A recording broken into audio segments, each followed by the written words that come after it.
I don't know if it's a press conference or if he's just going to come up to the microphone and make an announcement. I'm not sure what we're going to see, what we're expecting to see. I'm seeing the podium right now in terms of what they're bringing out there. It is a full press-looking podium at the Kennedy Center. So as soon as he comes out, we will obviously cover that and see what the heck is going on. Not really sure, but we shall find out indeed. So just a quick little housekeeping here. This is going to probably be a quite short show, or shorter than my normal shows, because I'm going to take this event, you're going to talk to him, and then we're going to jump. And then at 2 o'clock, I'm going to have the regular show.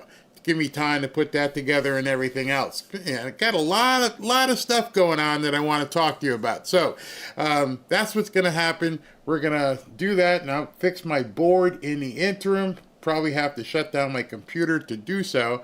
But I want to give you a preview of what I'll be talking about this afternoon while we're waiting for President Trump to come out. So you have to bear with me. I'm doing all this manually because, like right now, the computer, the board here, doesn't want to work for me. But anyway, all right, so this is Judge Jeanine this morning. This is a preview for what's coming up this afternoon. And where is it?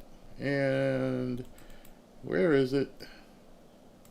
Wow, I'm having all kinds of problems this morning. I don't know what happened there. Why is it not showing video? All right, so for whatever reason, that decided it would not play. That's where I am this morning. All right, so here's what I'm going to do. I'm going to see why that didn't play, and I'm going to put something up so we have a little background while we're waiting, and I'm taking care of a few different things because why my computer is acting wonky this morning. Let me see if this plays.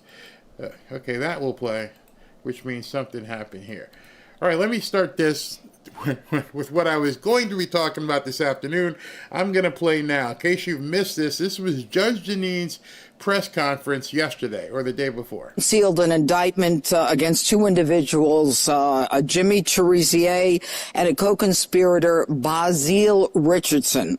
It is a one-count indictment that was unsealed, and the one count has to do with conspiracy to violate the International Emergency Economic Powers Act, also known as IEEPA. Jimmy Cherizier is also known as Barbecue. Do we have his picture here? Yeah. Okay. He is a notorious gang leader from Haiti, who has orchestrated and committed various acts of violence against Haitians in Haiti. He was sanctioned in 2020 by the United States government under the Global Magnitsky Human Rights Accountability Act. And that is an act that has to do with the president having the authority to sanction globally anyone who was involved in human rights abuses. Now, Cherizier is also known as Barbecue, and his indictment is the first indictment of an individual in the history of the Department of Justice who has been... Yeah, you heard that right. The guy's nickname is Barbecue. So you got this Haitian warlord that they came out here and pressed charges against, indicted him, and his nickname is Barbecue. Tells you what kind of guy he might be. So we're going to play this. We're going to listen to it. Hope you guys enjoy it. But we're going to hear some really interesting things from the media as she's talking about this. Sanctioned under the International Global Magnitsky Human Rights Accountability Act. Now, in terms of background, Barbecue was a police officer in Haiti, but he led many campaigns of violence against Haitians in Haiti, including the notorious La Saline attack in 2018. Notorious because he both planned and participated in the killing of approximately 71 Haitians. It is a turf war that has shocked the human rights activists in the world. His co-defendant, Bazile Richardson, grew up in Haiti with Cherizier. He is a naturalized U.S. citizen who is living in North Carolina. He was also indicted under that same one count, and he is indicted for sending money to Cherizier, sending money from the Haitian diaspora in the United States to Cherizier. And knowing that Cherizier was sanctioned under that 2020 Magnitsky Act. Now, apparently he was a trucker who, although he was from North Carolina, was just picked up in Texas. Now, one of the things that is extremely important that you'll be hearing about from my law enforcement partners here is that the State Department has designated a $5 million reward for information leading to the arrest and or conviction of Cherizier.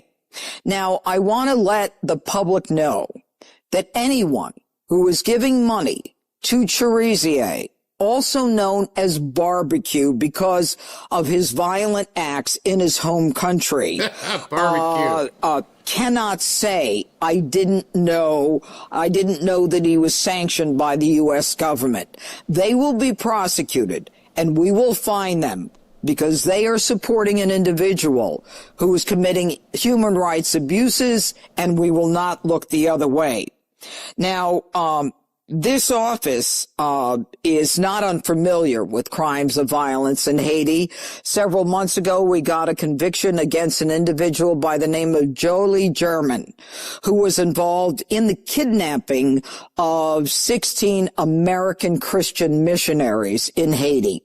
Haiti is a hot spot right now, and I don't use that as a pun on words, but there's incredible violence going on there, which is why the State Department has gotten involved and why we have made the decision to make it very clear under the Magnitsky Act that we're coming after you if you give money to Cherizier. Now, I'd like now to call upon my partners, Acting Assistant Director of the FBI, Darren Cox. Okay. Hi, good afternoon. I'm Darren Cox. I'm the Acting Assistant Director of the FBI's Criminal Investigative Division. I want to thank our partners here with us today and our international partners for their hard work and partnership in combating transnational organized crime, which threatens the safety and security of communities both in the United States and abroad. Under Director Patel's leadership, the FBI is focused more than ever on crushing violent crime, cartels, and gang activity every single day. Since January, the FBI, with the help of our law enforcement partners and community members, have arrested 3 top 10 fugitives. We've arrested over 19,000 criminals, and we've seized thousands of tons of narcotics, which have... Thousands of tons of narcotics. You know, I posted something on X earlier, and I really firmly believe this. I believe that the nothing is happening crowd is a psyop against MAGA. There is no way, after everything that we've been seeing, that people can honestly sit back and go, nothing's happening, that nobody's doing anything. If you're saying that nothing is happening, if you're saying nobody is doing anything, you've either been asleep or you're completely ignorant to what's going on. If you can't see in under 7 months? Yeah, we're still under 7 months. In under 7 months, all of this stuff is happening. And there are obviously some people on X who are trying to be cheerleaders for this psyop. Hey, yeah, you know, he's not doing anything. Nobody's doing anything. You know who I'm talking about. There's people out there who are trying to gin up the waters and say nothing is happening. And the only way you can say nothing is happening is that you're not paying attention. And the reason why we'll give you a little bit of a slide. One of the reasons why you may not be paying attention is because nobody sees this. This isn't being shown. It's not being pushed out there to all the television networks. Most of the people on X don't see this stuff behind the scenes. They don't go to the Department of Justice website.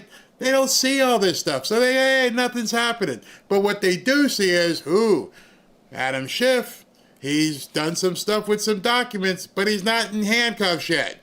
As if that's supposed to happen within 24 to 48 hours. I think a lot of it is people don't understand the process for indictments. They're doing a whole lot.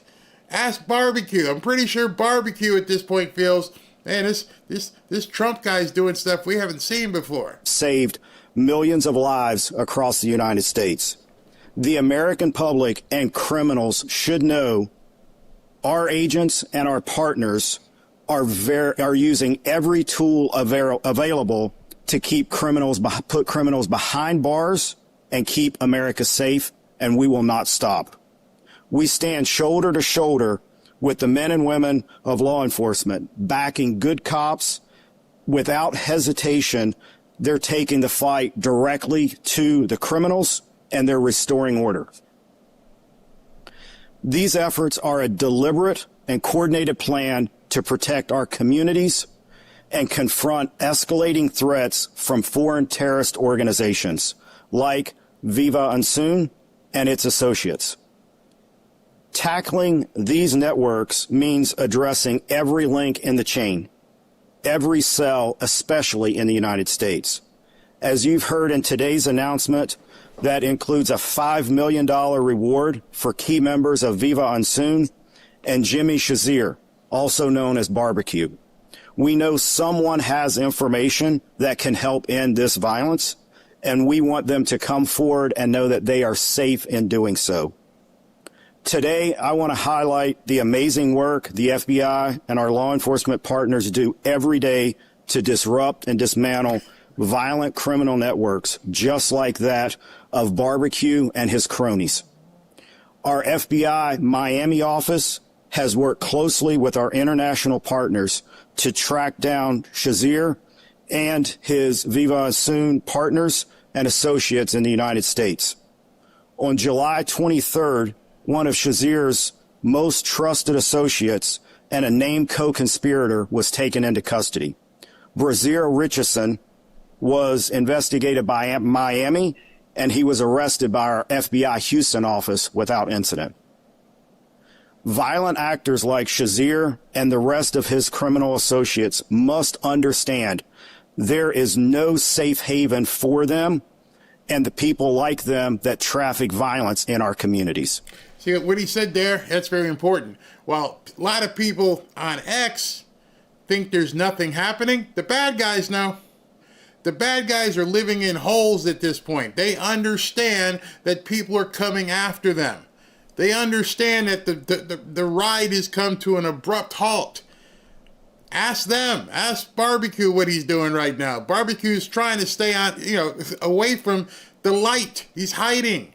Ask Maduro right now what's going on. There's a $50 million bounty on Maduro's head. Ask him if he thinks nothing is going on. It's happening. Things are happening. You gotta see that. And I'm not going to be one that says, just trust the plan. No, because I'm watching the plan. When I come back on at 2 o'clock this afternoon, I'm going to show you some things. And, maybe some people will watch and go, Barry's got a tinfoil hat on. No, the tinfoil hat days are over. What we thought was conspiratorial is happening actually in front of us. People just have to be willing to look and see and put the dots together and go, something is really going on. It's really going on. In order to understand everything that's going on, you almost have to treat it like you are a police investigator. You almost have to have your own war room with all kinds of things that connect. You've seen those things. You got a dot here and a dot there because the picture is pretty much Picasso-like. It hasn't come into focus. But if you look here and went, okay, I see what they did here. I see what they're doing here. I see what they're doing here. They're cutting off the money flow from Doge. All these different things come together to get the end result. And too many people are like, well, I don't see anybody in cuffs, so not working. Nobody's doing anything. Pam Bondi sucks. Dan Bongino sucks. And I'm hoping that some people, just a few of you, are now starting to see things, the pictures appearing. And as the picture becomes clearer into focus now, you can see what's happening. You can almost see where the end result is going to be. I mean, if you want to. The FBI and our partners will continue to leverage all of the resources available and the expertise that we have to bring these people to justice. We urge anybody with information related to Shazeer or any of his criminal network to contact the FBI through our tips line or our local field office. You can also call 1-800-FBI, and you can go online to fbi.gov/tips. Together, we will stop this violence. Thank you. All right, and now Assistant Director of HSI, Ivan Arvello. Thank you. Good afternoon. I'm Ivan Arvello, Assistant Director for Homeland Security Investigations. The unsealing of this indictment marks the culmination of a nearly 3-year investigation into Jimmy Shazeer's illicit activities and involved identifying Shazeer's firearm procurement and trafficking networks, fundraising operations, and the movement and misuse of U.S. dollars in violation of U.S. sanctions. These actions fuel gang and terrorist operations that have oppressed and devastated the Haitian people. Shazeer's shift from Haitian law enforcement to violent gang leader was marked by his alleged involvement in the 2018 La Saline massacre. This horrific event resulted in 71 murders and the destruction of 400 homes as civilians residents of La Saline neighborhood in Port-au-Prince were caught in the middle of a gang battlefield with chaos and destruction. Over the years, international organizations have linked Shazeer to several additional instances of human rights abuses. Today marks a significant step in bringing his reign of terror to an end. As a principal investigative component of DHS, responsible for investigating, disrupting, and dismantling transnational criminal organizations and terrorist groups who are seeking to exploit the customs and immigration laws of the United States. HSI worked with our federal partners to identify Shazeer's various methods and networks, using U.S. assets and financial institutions to fund this gang, procure weapons of war, and extend its power. This type of investigation falls under HSI's counterproliferation and export enforcement mission to detect, disrupt, and dismantle illicit procurement networks operating on behalf of foreign adversaries, terrorist groups, and transnational criminal organizations. These criminal groups utilize complex strategies to acquire American weapon systems, sensitive technology, financial assets, and other resources to commit crimes across the Gulf, endangering Americans both domestically and abroad. This case has been a great example of federal law enforcement agencies working together to leverage each other's strengths and unique authorities in furtherance of a common goal, promoting national security and pursuing a barbaric warlord who used our nation's resources to commit acts of violence and terror. I'd like to extend my most heartfelt thanks to our federal law enforcement partners at the FBI, the DEA, the ATF, the Department of State, the U.S. Attorney's Office for Washington, D.C., and the Department of Justice National Security Division for the invaluable partnership and relentless efforts in making this indictment happen. Thank you, and good afternoon. And finally, Chris Landberg, State Department Senior Bureau Official. Good afternoon. Thank you, U.S. Attorney Bureau, for hosting us. Thanks to our law enforcement partners. Again, I'm Chris Landberg. I'm the Senior Bureau Official of the Bureau of International Narcotics and Law Enforcement Affairs at the State Department. We're known as INL. Today, the Department of State, along with our federal law enforcement partners, is taking action to protect our nation, to protect the American people, and protect the hemisphere from foreign terrorist organizations, or FTOs. The Department of State is announcing a reward offer of up to $5 million for information leading to the arrest and or conviction of Haitian gang leader Jimmy Shazeer, also known as my colleagues have said, by the name Barbecue. And there's a poster right here related to this reward offer. We're offering this reward for Shazeer under the Transnational Organized Crime Rewards Program because he is the leader of Vive Ensemble, which was designated by Secretary of State Rubio as an FTO and specially designated global terrorist organization in May of this year. As Secretary Rubio declared in his designation announcement, the age of impunity for those supporting violence in Haiti is over.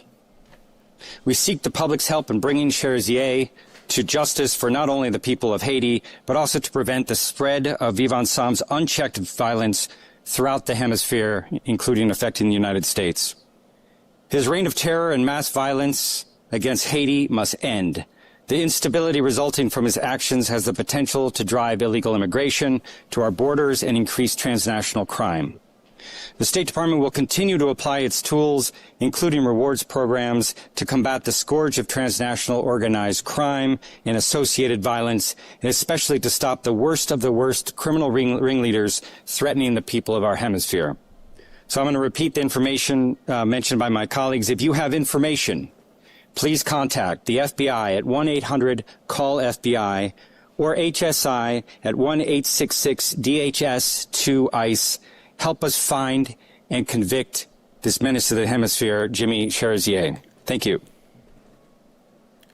Thank you. Gina, you got the actual comment that I was getting ready to address. This has been going on for years. People knew about this guy Barbecue and what he's been doing down in Haiti. They've known it.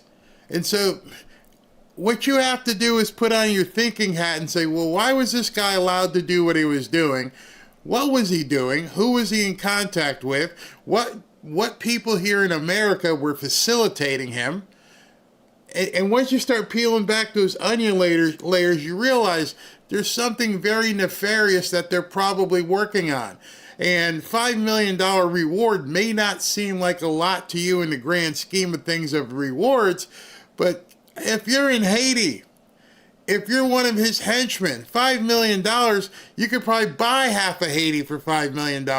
So between what they put out there for Maduro and now what they're putting out there for Barbecue and some of these other idiots, that is definitely going to make these people really, really terrified and have to go into some sort of bunker. All right, so I'm looking down at the screen. President Trump has not come out yet. Pretty interesting. Let me just cut to this for 1 second. Again, I don't have my board working, so I can't use the cuts that I want to. Okay, so I'll have to use this one. Interesting enough here is that there's the podium, and he's got props today. There are 4 or 5 different things that he's going to be unveiling here, so I'm not really sure what he's going to be showing us, but as soon as that comes up, obviously we will take it. And for now, let's go back to this presser. Thank you very much. Questions? All right. wait a second. Where am I? Hold on. All right, she said questions. I wanted to stop there when she said questions because, as you know, the press sucks. They're absolute morons, and what they're about to ask Judge Jeanine is just some of the most idiotic stuff. And she loses her shirt. She jumps right on him. Yes. Given the violent crime in D.C. that is being cracked down on with this. Okay, I'm happy to talk about violent crime in D.C., and I'm going to. I have some posters to show you, but anything on Cherizier? Any plans, Judge Jeanine, to send American forces to Haiti to retrieve this man? I'm going to take this. Yeah. So the U.S. government, in a collaborative fashion, is supporting both the Haitian National Police and the multinational security support mission to help stabilize Haiti and create the conditions conducive for the holding democratic elections in the country. That is what we are doing. We are doing this mainly through foreign assistance and through technical assistance from our law enforcement partners. That is the strategy of the U.S. government right now. So the point of the rewards offer is to get information about these individuals, and then we are working very closely with Haitian National Police. So that is one of the mechanisms. If we can get information, the individuals can get up to $5 million. Our U.S. law enforcement colleagues will work with Haitian National Police and will arrest this individual and incarcerate him. I had a question about the co-defendant. You said he was picked up in Texas by I noticed in the indictment, naturalized citizen, and there's been an effort by this administration to, in some cases, denaturalize people who are convicted of crime. Is that something on the table that you'll be looking to do once he goes through the judicial process? Well, I think it's a little too early now to really comment on that. I think right now our goal is to get a conviction here, and then we'll make a decision as to what's appropriate. There's a lot of steps before you even get to that. Anything else on Cherizier? Do you plan to indict other Haitian gang leaders? Is this just the beginning? And do you have any sense of where he might be? If we knew where he was, I wouldn't tell you. I'd go over there myself. No. Right. That was a joke. We certainly have some information, but, we need whatever information we can get from the public. We don't have him in our custody. That's all I can say right now. Do you want to add anything to that, guys? Okay. All right. Greg, anything? All right. Thank you, gentlemen. Thank you. With that. Wait, don't take the posters just yet. Can we get some pictures of this? Thank you. Are you guys listening? It's not, hold on a second. Give him that, and he wants to look at that. Put that over there. Can you help some? Sure. I want to put that over there. Put this up. Face up. Thank you very much. All right. Are you done? You over here? We'll have them up here for you guys to shoot afterwards. Yeah, they'll be here. You can take a look at them. There has been... The microphone. There's been a great deal of discussion. We get you the mics. People want me, but mics. If you can hold that. Great. There's been a great deal of discussion about crime in the district. And the other day, I wanted to get a sense of what is actually happening in the District of Columbia. I asked for the number of teens who have been shot and killed by gunfire. Teens, everyone under the age of 20. As you can see, in 2024, we have, I believe I said it was, how many? Yeah. As you can see, in 2024, we have 29 individuals who were shot and killed in the district, all teens, some as young as 3 years of age, okay, because of gunfire. Some of these cases are solved, some of them are not solved. But what this makes clear to me is that there is a whole community that is suffering because of the violent crime in this district. And anyone who wants to tell me the crime is down and that we don't need an emergency focus on crimes of violence, all they need to do is take a look at this and talk to the loved ones and the family members of these individuals, all shot and killed long before their time. Now, over here are the individuals who were shot and killed under the age of 20, all teenagers in 2025. And the number here is 16. Again, all members of the minority community here. I don't know how many of these cases have been solved, but what I can tell you is, again, it's guns on the streets. It's individuals who are not concerned about accountability, who don't have any reason to fear law enforcement. I am here today to tell you that on behalf of all of these victims, all of these families, that they're going to be accountable, that we are going to make a difference, and that we are going to make sure that law enforcement is focused on these innocent, now silent victims of crime in the district. Do you have like a per capita breakdown? I mean, how does DC keep putting up the number of teenage gun deaths here? How does that compare per 100,000? Anywhere else? All I know is we rank in deaths. 2 years ago, we were one of the fourth highest. We were the fourth highest in the United States. I don't need any more statistics. All I need are people to recognize that these were vibrant human beings cut down because of illegal guns. I guarantee you that every one of these shootings was with an illegal gun.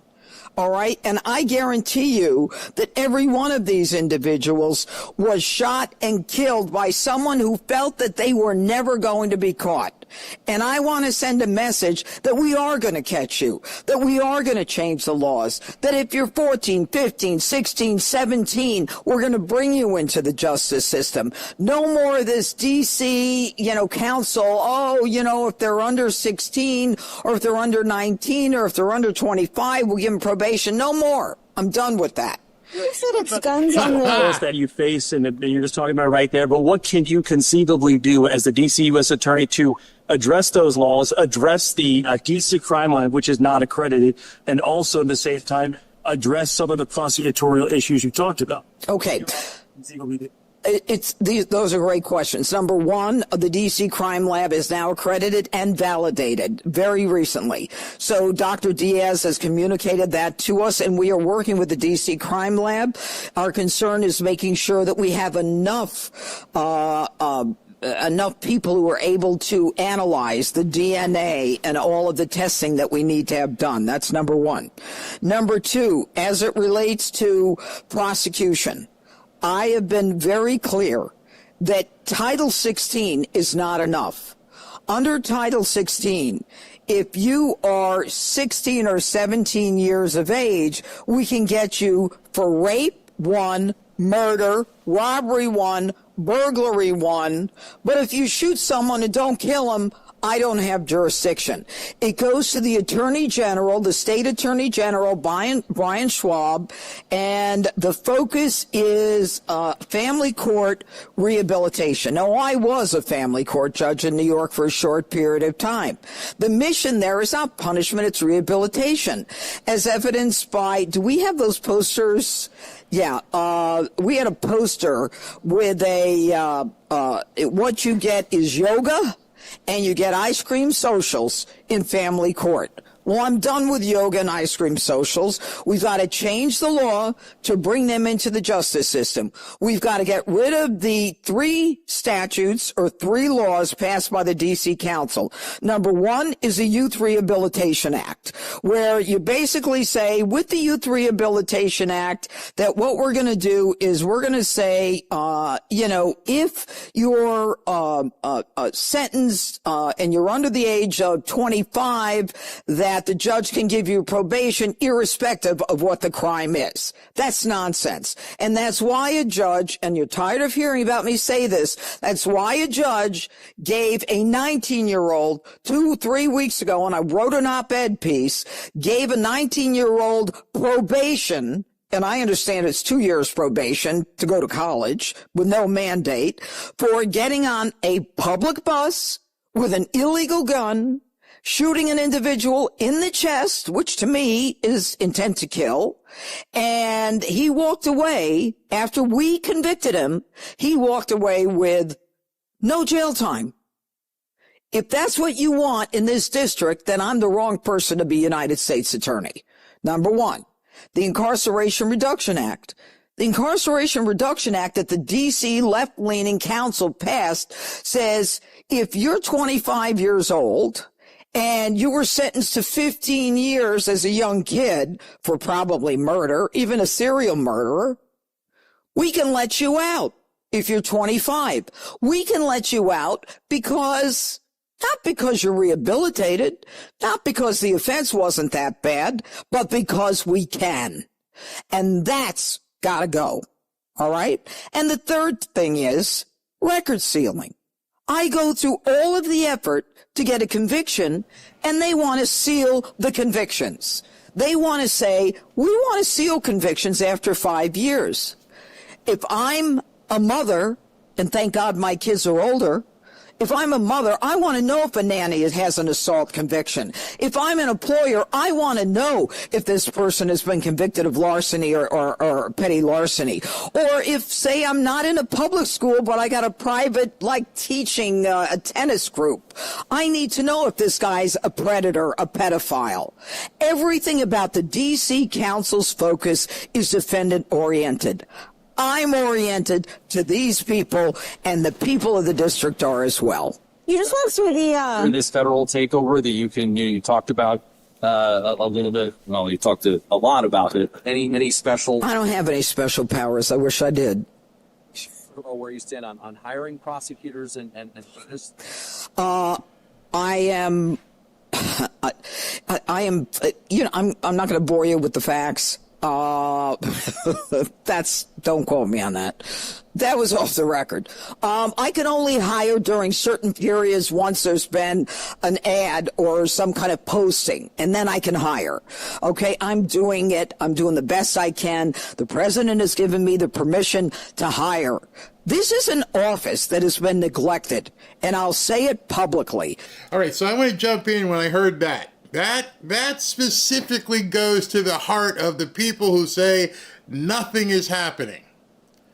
You can now tell everybody who's been saying nothing is happening that you really don't know what's going on behind the scenes. You don't know what Biden and Kamala and these infested cities and people have done to destroy justice in these areas.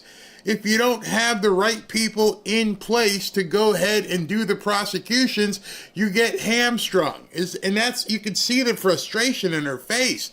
She's like, how did the hell did you people do anything here? You cut this person, you didn't rehire, you just let it just go.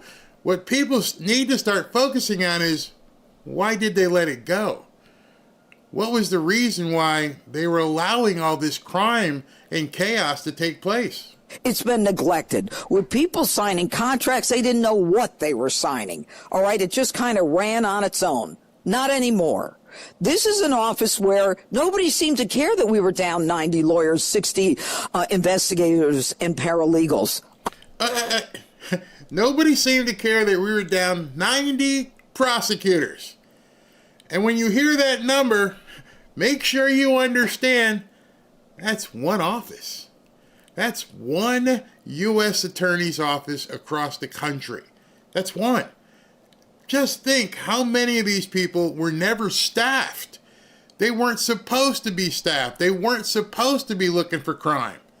And then if they did put people in, they didn't know what the hell they were doing. I do. And so my effort is to get people who want to work in the nation's capital, who want to work in the largest United States attorney's office in the country and the best office, because we're not just federal prosecutors, we're local prosecutors. We get down and dirty in street crime.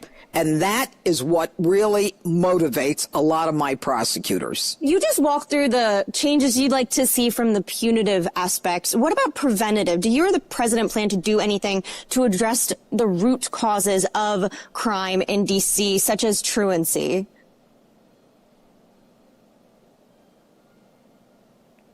My job is to try to heal the victims and prosecute the criminal. Everybody else can deal with rehabilitating the individual. I honestly am not concerned about why they commit crimes. My concern is if they commit crimes. My concern is the victims of the crimes. That's my job as a U.S. attorney. Go ahead. But just follow up on that quickly. This is a felony one. And right now, D.C. Superior Court judges are scheduling felony one trials in 2027, in part because there are 13 vacancies right now that's going to grow in January. The president has only nominated one D.C. Superior Court judge. It's a process that takes a while with Congress because of D.C.'s rules. Can you talk to the president about this? Yes. More nominees. You're going to need these judges to get these done. as recently as yesterday, I spoke with the president, and I have spoken to the president before about these vacancies. The president wants these vacancies filled as soon as possible because, like everyone in this room, it's common sense. It's not fair to the victims, to the families. It's not fair to the defendant. Why should the defendant who's charged with a crime have to live with a case for 3 years because there's not enough judges? We're all on the same page about what makes sense and what's fair. And so we're working on that. There's a whole thing with the Judicial Nominating Commission, and then they have to get approved, and then we have to get the Senate to approve. Step one. You can ask the Senate. No, the names from the president. He asked them. When do you expect names? Soon. Very soon. Soon. You said Okay, you're out of time? yes. That means he's had enough. Goodbye. Thank you. I want you to report on it. But you said it's guns. You said it's guns on the street that's causing this problem. Are you concerned that the DOJ's funding cuts to gun violence prevention programs undermine the effort? Stop it. We are putting all kinds of resources onto the street. But what about the gun aspect of the gun violence? Thank you, guys. Thanks. Martin, you should rest from hailing the drop in crime rates at the end of it. What changed? It's never enough. This changed. It's never enough. You tell these families crime has dropped. You tell the mother of the intern who was shot going out from McDonald's near the Washington Convention Center, oh, crime is down. You tell the kid who was just beat the hell and back with a severe concussion and a broken nose, crime is down. No, that falls on deaf ears. And my ears are deaf to that. And that's why I fight the fight. Thank you.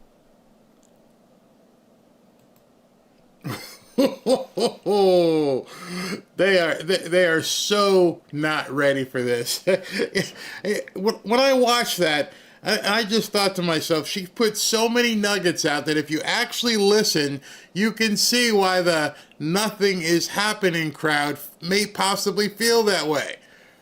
They don't understand the backlog. And what the Democrats have done is put not just handcuffs, but they've put all kinds of barriers in the way for people to be prosecuted. We don't have enough prosecutors. We don't have enough paralegals. We don't have enough judges. Why? Why are you not doing everything it takes to keep people safe? Never mind the foot soldiers, the police, who are out here at the front lines. The entire system is effed. All of it. It is like she said. How did she say it? They have tailored everything towards the offender instead of the victim. What? Why would you be tailoring everything towards the offender? Yoga?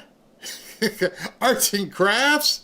And even the press, as they were talking, and it was insane. So, should we find out, are they having problems at home? That's not my job. You need somebody else if you want to have somebody coddled and find out why the little knuckleheads are running around at 3 o'clock in the morning. That's not my job. My job is when they commit a crime, I need to put them away. Not just give them arts and crafts and yoga and let them go back on the street. The Democrats have screwed things up so bad that we're going to need J.D. Vance because it's not going to get fixed in 4 years. Let's just go ahead and understand that. We can make a big dent in it, but you can see all of this. As she said, it takes 3 years for a case to come forward. And they've learned how to use the system. They've learned how to tweak everything so that it's to their benefit. It's absolutely nuts. She was on, and then to follow that, she was on Fox and Friends, I think it was. Here, let me see if I can find it on my computer. This is Judge Janine this morning. Want to play this, okay? And without my board working, I got to do it by hand. Okay, here we go. am, in my element here. The truth is that I just, kind of on a whim just said, let me see the number of homicides of teens last year in D.C. and this year in D.C. You're looking at the 2024 kids who were shot and killed with firearms in 2024. There are 29 of them. Okay, every one of them is an African-American minority community. This is the community that's being victimized by violent crime. Now, in 2025, we've got 16, again under the age of 19, who have been shot and killed as a result of a firearm. So totally, we've got 45 African-American kids who've been killed. And the crucial point right now is that the clearance rate is 30%. What does that mean? That means that they've only solved 30% of the homicides of these teens in the last year and 7 months. 30%. 3 out of, what was it, 3 out of 20, or actually 30% would have been if there was 40 people we just saw.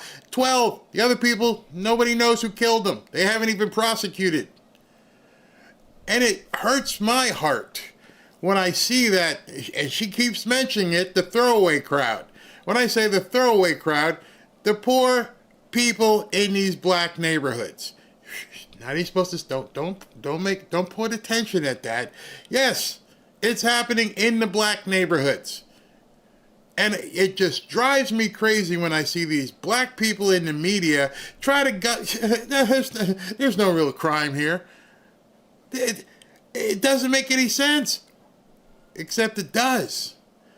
We pointed out yesterday in the show, there's a reason why Detroit, St. Louis, Baltimore, Washington, Chicago, there's a reason why this stuff continues. It could be stopped, and you're going to see it. This is going to be an unbelievable case model. When things stop in Washington, and it's safe, and people are back out on the street, and the neighborhoods start saying, yeah, this is working. And then he starts rolling it out to the other cities. Why are the Democrats afraid? Why are they so freaked out about authoritarianism and all this kind of crap? When all you got to do is walk out and talk to some of the people in the neighborhood, and they're like, yeah, I'm good with this. What's the disconnect? Politically and in the media. Because they're hiding something. They're definitely hiding something. That means that 70% of the murders that were committed with guns against teens in the minority community, of those 70% of the murderers are walking around free. We don't know who they are because the cases have not been solved. And therein lies the problem. Young criminals in D.C. have been emboldened to commit crimes because they believe that they're not accountable. And why do they believe that? Because they are not accountable. We've got a D.C. council that has passed laws that make it almost impossible for me, as both federal prosecutor and kind of quasi-local prosecutor, to be able to incarcerate these kids. I can't even prosecute a teen who's 17, 18, 19 years old. Forget the 14, 15-year-olds who shoot someone with a gun. If you shoot someone with a gun in D.C. and you're up to 19 years of age, I can't even indict you. Well, and so you this could is a message. Just to jump in here, you could if the D.C. Council changes the laws. Right, and but so the laws you're... So Bill is right. Why is it that the D.C. Council won't change the laws? Who are you protecting? Hey, we can't have these gangbangers getting in trouble. We can't have them arrested. No, can't do that. Why? Why can you not have them arrested? And what's continuing to happen is that we're seeing these people show up on the liberal channels. They'll probably go to a coverage blackout pretty soon. They have to, because they're bringing people on. Obviously, they don't know what they're going to say, and then they hear things like this. And I live in Washington. This is personal for me. Many people are frustrated with crime that we see, particularly committed by juveniles in the city of Washington. People are frustrated, Willie, that when they go to CVS to buy deodorant, that they have to get it from behind locked plexiglass, right?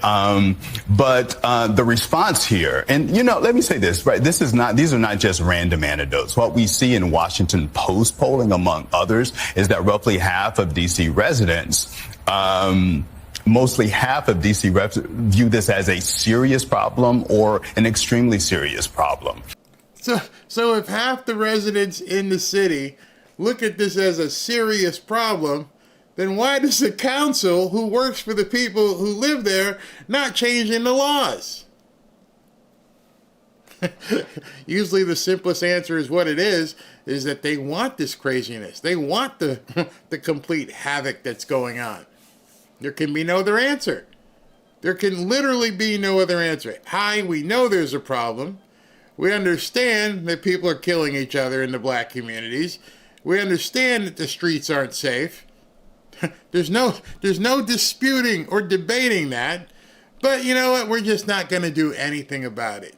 And then we're going to hire a DEI police chief who was never a police chief before. I don't know if you guys knew that.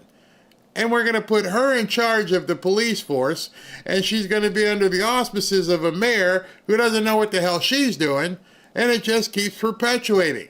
So here's another thing I want to tell you. When you look at the people who have been installed as mayors in these big cities, that gives you further credence that this is an orchestrated plan. You see, they're about to elect Zorhan the Great up in New York City. Communist, Marxist, somehow he's going to probably win. You've seen Brandon Johnson in Chicago. Idiot. He's the mayor of Chicago. You see Mayor Bowser in Washington, D.C. Complete idiot. Karen Bass, Los Angeles. Idiot. How did these people get into power? There can only be one answer for that. Somehow they were placed into power. I can see it firsthand here when I go into some of the neighborhoods, and like Delray Beach, where the opportunity zone is, where President Trump has said we want people to come in and build stuff. And the local area is stopping it. And if you go into this part of Delray Beach, Florida right now, what you're going to see in the middle of South Florida, and probably this property would be worth tens of millions if it weren't for where it is located. Just acres of empty, just mowed down houses because they had to tear down so many of the rat-infested crack houses. And it's just dirt. All this great located dirt, and you can't do anything because the pastors and everybody associated with it have their hands out. Baltimore, right by the stadium, right by certain areas, by the inner harbor, just row house after row house after row house. But you install these mayors. Baltimore's got one too. I think he's like 27, black. Not that that's the problem, but somehow these people are being installed in offices of power, and they have no experience. They have no idea what they're doing, and it just perpetuates. There has to be a reason. Go look at yourself. Go pull the different people who are running these cities. Again, pretty easy to see. Brandon Johnson, Chicago. Karen Bass out in L.A. I forget the guy's name in Baltimore. Muriel Bowser. And look at their history. They've given up on these areas because they're serving a purpose for somebody. Don't know who, but they are. All right, so I'm glad I had that content because now 11:27 and President Trump has not come out as of yet. Keeping an eye on it. They're bringing out the props and doing the different things on the stage that they need to do, but it's very disheartening. I noticed somebody said Alex Jones explained it 20 years ago. Yeah, it's the same thing. And again, I don't know how many people in the audience right now are black or know people who lived in some of these areas, but it's so ashamed. It's a shameful thing to see this be perpetuated year after year after year after year. Crazy. All right, so I'm seeing Secret Service in place. He's not come out. I don't know who Bob Douchebag Ferguson is. I've got the comments on automated right now, so I don't know. Dems haven't done anything good for the black neighborhood. Nope. Nope, they refuse to. Why? I mean, even when you try to do something in the hood, they don't like you doing anything in the hood. And that never made sense, especially as a real estate guy. I would go in and want to, hey, let's go ahead and put up this new housing. Let's do this. No. You might displace people. Oh, you mean they might be upset that they got to move into a new place that's actually up to code and clean? But it's going to start, it has to start so much younger. I mean, way down. These kids don't become criminals at 14, 15, and 16 if they were taught the right way early. And what's so funny about it is, to some of you, because you've been brought up the right way, you're like, somebody asked yesterday, you have to teach people not to steal? These people you do. You were taught at a young age. You were taught, you were taught, don't do this, don't do that. They weren't taught that, and so they do whatever they want. Let me show you the picture I'm looking at so you can see what's going on here. We're playing music, so the Secret Service is back there. Nothing really going on as of yet. Wait a minute, there's some people coming around the corner. More Secret Service taking their position, I guess. Well, not sure, but you're not missing anything yet. So I just wanted everybody to see that Barry wasn't just flapping his gums and missing President Trump come out. He has not come out as of yesterday. Chimsla says it was all set up by design. I never used to really feel that way. Now I feel that way. Now I feel specifically this was all set up by design. For whatever reason, we are where we are. And it's in every inner city. Matter of fact, the fact that we call them inner cities. When you look at where these places are, and also, I don't think it's by chance that these are also Democratic strongholds for voting. When Mark Elias and all his buddies came up with the idea and how they were going to do what they do to elections, they realized we don't have to win the country. We have to win like 6 or 7 cities. And that's what they started going in. They started going into these areas: Milwaukee, Philadelphia, Baltimore, New York City. The whole state might be red, but they control these inner cities. And they've kept that control in place, and it has been their only way to get votes. Now you think about who the people are that they're controlling. This is the very nature why Washington, D.C. is freaking them out. If people have better lives, they can realize, I don't have to live like this. No, you shouldn't. Not only do you not have to, you should want more. You should expect more. My neighborhood is called the International District. Google it. Okay. Not sure where that is, but that's interesting. I think they want to keep the black community down because if they figure it out, they can be prosperous. That's it. Game over. If it gets figured out, you're exactly right. In the inner city, they have great athletic programs and all kinds of things like that, but the kids can't read. The kids can't do math. What is this going on here? Oh, okay. There's a woman sitting here, and I guess she doesn't realize she's on camera, and she's like hiking up her skirt. I'm like, hey, honey, there's a camera on you. Maybe that's why the camera is on her, because she's back there taking a selfie backstage. And okay, she's gone now. She didn't realize that the camera was on her, and she was like trying to pull up her panties or something. Like, hey, if the president is coming out of that area, more than likely there's going to be a camera fixed in that position. Yeah, she's still standing. It looks like Caroline Levitt might be next to her. I'm not sure if this is Caroline. Yeah, you guys are like, Barry, what are you talking about? Let you see it too. So the camera, I guess President Trump's going to come from that direction. And the tall blonde was pulling up her panties or something. Like, cameraman, switch, cut, hit the button. Unless his board's like mine is not working. Ayanna Presley. Yeah, I think she had some sort of disease why she had to cut her hair.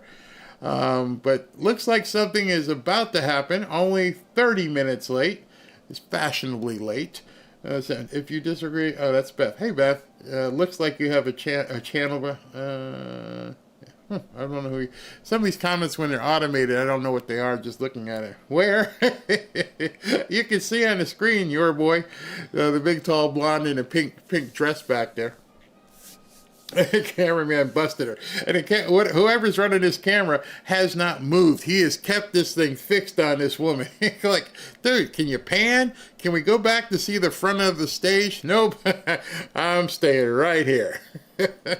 So it reminds me of a football game when you see the cameramans and they're like, oh yeah, okay, let me zoom in on this one. Well, before I showed you that they had it on the podium.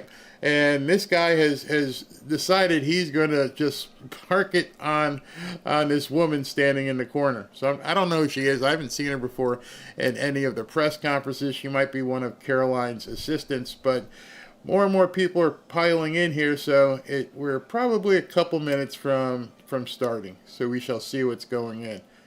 But yeah, this guy's not changing the camera angle whatsoever. So just to remind you, 2 p.m. is when well, let's assume he gets done really quick. I don't think this is going to be a long presentation once he comes out. Oh, somebody said they liked movie night last night. Thank you. Very good movie. I didn't expect that myself. We showed Hillbilly Elegy last night. Very, very rough movie. Man, I can't believe that J.D. Vance had that kind of a life. It's absolutely crazy. It hurt watching what he had to go through. Oh, there's the boss. The boss has come out, so I don't know. He came from a different direction, but nonetheless, we'll talk to you guys in a bit.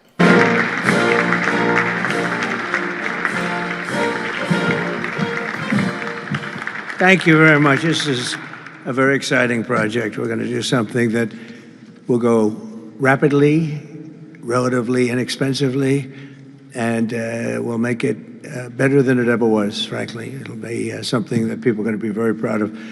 Along with, in the bigger picture, a place called Washington, D.C. That is the bigger one, and we'll talk about that in a little while. But let's talk about right now the Kennedy Center, and I'm delighted to be here as we officially announce the incredibly talented artists who will be celebrated later this year at the 2025 Kennedy Center Honors. It's going to be a big evening. I've been asked to host. I said, I'm the President of the United States. Are you fools asking me to do that? Sir, you'll get much higher ratings. I said, I don't care. I'm President of the United States. I won't do it. They said, please. And then Susie Wells said to me, sir, I'd like you to host. I said, okay, Susie, I'll do it. That's the power she's got. But I just, so I have agreed to host. Do you believe what I have to do? And I didn't want to do it, okay? They're going to say, he insisted. I did not insist. But I think it will be quite successful, actually. It's been a long time. I used to host the Apprentice finales, and we did rather well with that.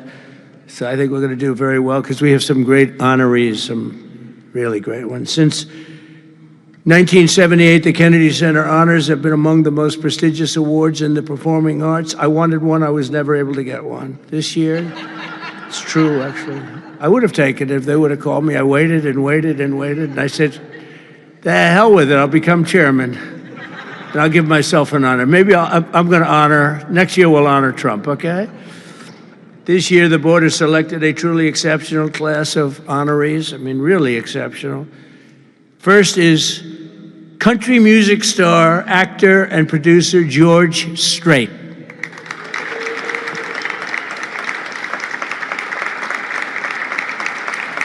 Great.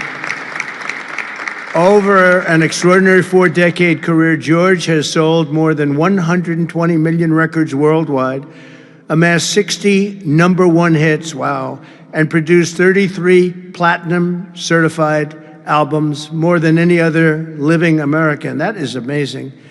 He's believed by millions of people to just be as good as you can get, and he's beloved by hundreds of millions of people all over the world. He's really something, and they call him the king of country, and we know him very well, George Strait. Okay, please. Oh, it looks nice. You're a good-looking guy. I hope he still looks like that. Second is actor, singer, philanthropist, and star of the Broadway stage. One of my favorite talents. I think he's one of the greatest talents I've ever actually seen. I've always said, and just so we don't get in trouble, I'll say among the greatest artists in the world are the Broadway London actors back and forth. That's all they want to do is they want to do Broadway and they want to do London. They want to do 8 shows a week, including matinee on Wednesday.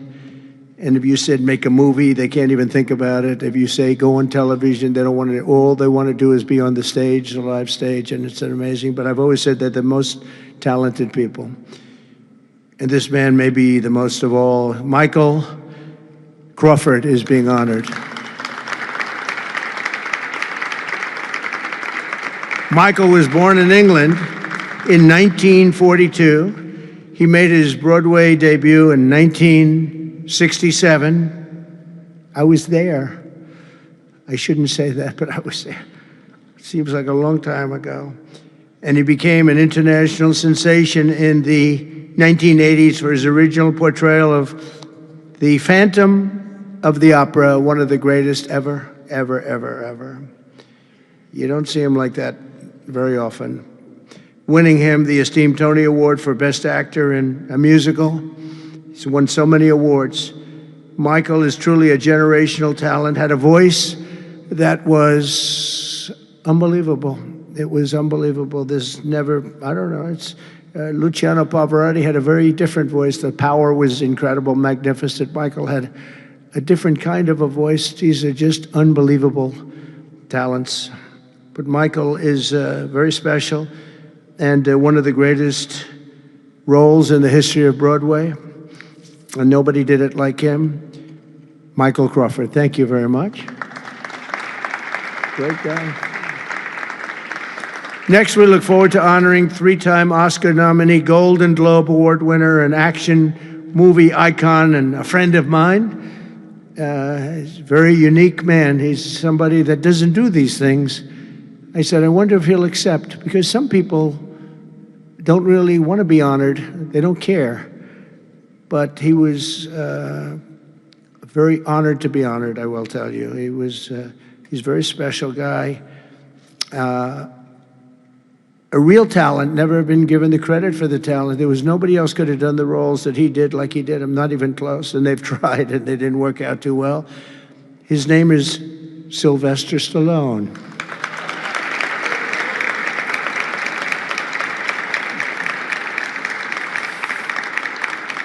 So it's very few, almost, if any, people that could have taken a name and made it so incredible, like Rocky, Rambo, Creed, and others. But think of it, Rocky, Rambo, if you did one, you're good. You do two. And I'll never forget, I was a young guy, and I went to see a thing called Rambo, and it had just come out. I didn't know anything about it, but I was in a movie theater, like we used to go to movie theaters a lot. And I said, this movie is phenomenal. What the heck? And that turned out to be a monster. Rocky is Rocky. I mean, the way that happened, you know, Sly had no money, nothing, and he went around, and everybody wants to do a boxing movie. It's the most, you know, probably more than any other type of character, boxing, always boxing. It's so great.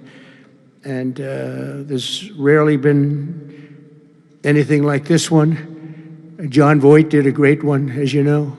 Champ, great. I think that was right there, too. John Voight's a phenomenal person, phenomenal actor. But Sly came in and he had no money.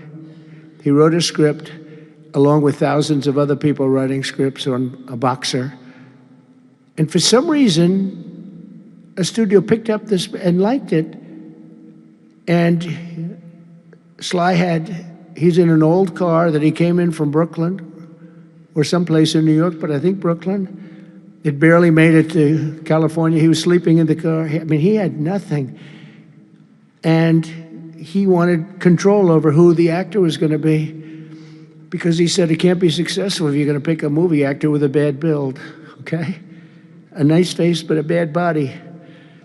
And he said, I can't have these guys, because he's a tough cookie, and he knew exactly what it took.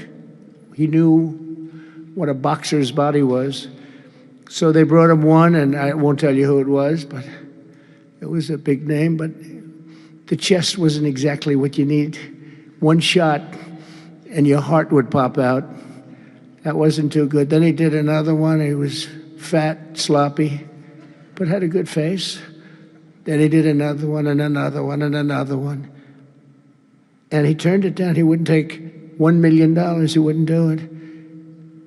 And it turned out that when they saw him, they said, you know, you'd be actually pretty good for this role. And he had never done this before, anything like it. But think of it, he turned down $1 million. He had nothing. He refused to let somebody else play. He didn't want to play it. He wasn't originally, he did it as a writer. But he ended up playing it because he couldn't find anybody else that fit the role. And who knew what would have happened? He's become a legend of the silver screen, a true legend, and he's a great guy. He's a little bit tough, a little bit different, I will tell you. He's a little tough guy. But he's a phenomenal person with a phenomenal wife and family. Incredible wife, incredible family. His film's grossing more than $7.5 billion, which is either a record or very close to it. I can't imagine anybody doing more. If you add up Rambo and Rocky and these others, I can't imagine anybody doing much more. 7.5 billion worldwide over the course of 6 decades. And Sly is a pillar of the really American pop culture and a Hollywood superstar like few others, and one of the biggest names on the Hollywood Walk of Fame. In fact, the only one that's a bigger name on the Hollywood Walk of Fame, they say, is a guy named Donald Trump. I'm on the Hollywood Walk of Fame too, if you can believe that one. But he's amazing. He's really amazing. And he's actually a great actor. Fourth will be together celebrating one of the most revered singers of the American disco era, Gloria Gaynor. Best known for her chart-topping 1978 hit, I Will Survive. Gloria won the 1980 Grammy for Best Disco Recording, and her song was inducted into the National Recording Registry in 2016. 4 decades later, Gloria won a second Grammy in 2020 for her gospel album Testimony, which is incredible. Truly a historic achievement, not only in terms of the years that have gone by to be great that long, but to have the two top of anything in that span of time, and with that kind of period between, is pretty amazing. But I will say that I Will Survive is an unbelievable song. I've heard it, you know, like everyone else here, thousands of times. And it's one of those few that get better every time you hear it. And nobody can sing it like her. And that's an honor. So, Gloria Gaynor, thank you. Thank you very much. And finally, we'll be honoring one of the greatest rock bands of all time, Kiss.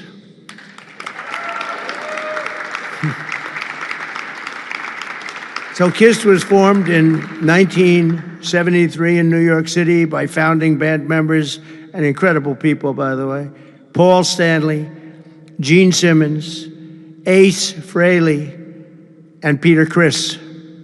Kiss became a global phenomenon sold more than 100 million records worldwide, and produced 30 gold albums and lots of other things they produced. They made a fortune. And they're great people, and they deserve it, and they work hard, and they're still working hard, and it's an honor to present Kiss. Thank you very much. Got it? Yeah. Thank you. And they're going to do something very special. Kiss is going to be here on a little bit before the show. I think they're going to do something very special. We're going to have a good time. The 48th Kennedy Center honorees are outstanding people, a standing group, incredible. We can't wait to celebrate the Kennedy Center honors. It'll be in December. It'll be on CBS. In a few short months since I became chairman of the board, the Kennedy Center, we have completely reversed the decline of this cherished national institution. It was being run down. Money wasn't being spent properly. They were building things they shouldn't have built that nobody wanted instead of taking care of the great gem that it is. You look at the marble, look at the quality of the marble and the things that with a little fix-up and a little work, we can make it unbelievable. These columns, when you see them the next time, they'll be magnificent. I mean, we have some great plans for this. The bones are so good. The bones of a building. If you don't have the bones, you might as well forget it. I'm working on another building, a thing called the White House. We're fixing it up so beautifully. It needed it. It's been many, many years since it's been properly taken care of. It's incredible. One of the great places of the world. Maybe, I mean, truly, to me, is there anything else even close? But we're doing that and doing some other things, and we're going to also fix up a place called Washington, D.C. We're going to make it so beautiful again. We're going to be redoing the parks, redoing the grass. You know, grass has a lifetime like people have a lifetime. And the lifetime of this grass has long been gone when you look at the parks where the grass is old, tired, exhausted. We're going to redo the grass with the finest grasses. I know a lot about grass because I own a lot of golf courses, and if you don't have good grass, you're not in business very long, Lindsey Graham. By the way, you have very good poll numbers, Lindsey. I just saw. Congratulations. But a few short months ago, I became chairman of the Kennedy Center, and we completely reversed it. We reversed what was happening. We ended the woke political programming, and we're restoring the Kennedy Center as the premier venue for performing arts anywhere in the country, anywhere in the world. This has the potential to be anywhere in the world. We're going to make it something that people can't even believe. We have some unbelievable plans, and ultimately it's about the talent you get, though. You know, you can have a beautiful building, you can have nice marble walls, you can have nicely done columns, as I was saying, but if you don't have the talent on the stage, and we're going to get the best talent in the world. To that end, the world-renowned musical Les Mis had a phenomenal 5-week sold-out run this summer, beat projected revenues by 35%. And we've raised over $10 million in private funds from a lot of generous donors, and we closed the $26 million budget shortfall that they had for before we got here. And with the help of Congress, we secured the critical funding necessary to rebuild the building, and we're going to get all brand new, highest level seats, magnificent seats, and it's going to be all new. We could have taken the existing ones and do a little paint job, a little fabric, but it's not the same thing. So we'll be taking out next season. All of the seats will be taken out. The room is being completely rebuilt. And I just want to thank the Republicans in the Senate, headed by Lindsey. In that case, Lindsey was she's a big fan of this building. And they got a record $257 million that's going to go toward renovations that building really needs, and all of the exterior is going to be incredible. It's going to be exciting. So I thank you very much, and thank all of your Republican senators. I don't think we had too many Democrat votes, probably. You never have. We don't have Democrats voting even for crime. But I shouldn't make this political, because they made the Academy Awards political and they went down the tubes. So they'll say, Trump made it political, but I think if we make it our kind of political, we'll go up, okay? Let's see if I'm right about that. But I want to thank the executive director for an incredible job. He's done great. He's been with me for just about the beginning, and everything he's touched has been good. He was on high intelligence. He worked in low intelligence and high intelligence. He did better with the high intelligent people, but he's been fantastic. He's the executive director, Rick Grinnell, for his work. Thank you very much, Rick. Unbelievable job. And as well as Lindsay and all the people that helped us in Congress, I want to thank, and the Senate has been incredible. By the way, Leader Thune has been unbelievable, and Speaker Mike Johnson. These are great people. What we're doing with the great big beautiful bill is you're going to see a whole different country. You're seeing it already. We're coming in where the trillions of dollars is coming in from tariffs from all over the world, from countries that took advantage of our country. They thought we were children. They took advantage of us for decades, and now the money is flowing to us, and we've become the hottest country anywhere in the world. But the Kennedy Center board members, many of whom I knew, and many of whom I put on the board, and it's as good a board as I've ever seen. And on the board also, and some people that are doing an incredible job. One in particular is Attorney General Pam Bondi. The job she's doing is incredible. Thank you very much. Long beyond the Kennedy Center. The Kennedy Center is the easy part.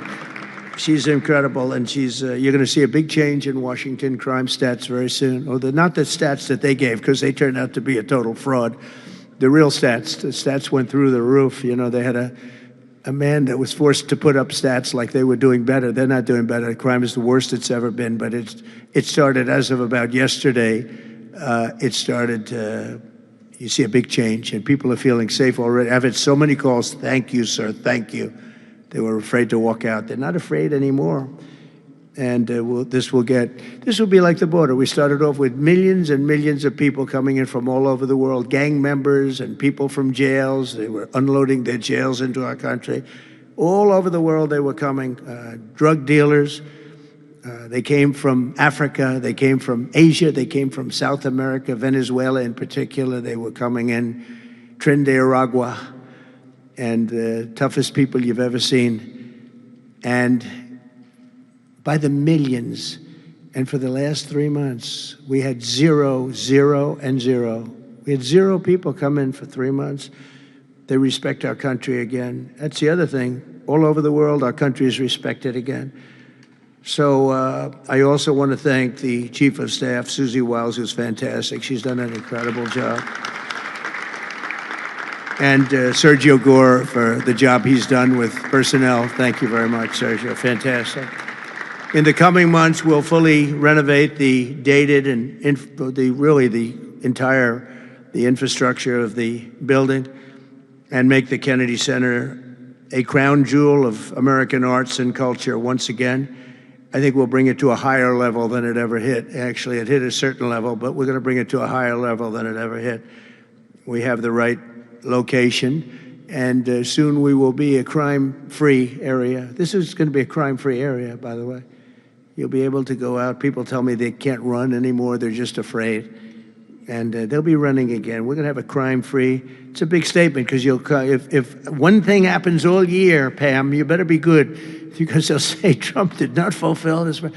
One person gets a little injured by somebody, they'll say Trump did not fulfill his promise. No, we're going to be essentially crime-free. This is going to be a beacon, and it's going to also serve as an example of what can be done.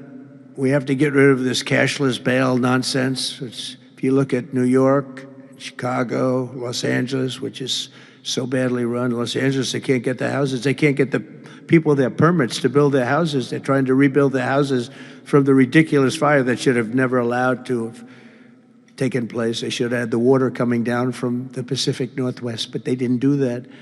But they can't get the permits for the people that want to build their houses. But I want to thank Lee Zeldin, because the federal government has gotten all of their permits, which are much more difficult permits, actually, and had them literally within 30 days after the fire. Everybody had their permit. but you don't have the city and state permits. They got to get going. The governor and the mayor have to get going. It will just be a matter of time that we're going to do something that's going to be incredible. We're going to use the Kennedy Center as a big focus of it, and that's the 250th anniversary celebration that we're having.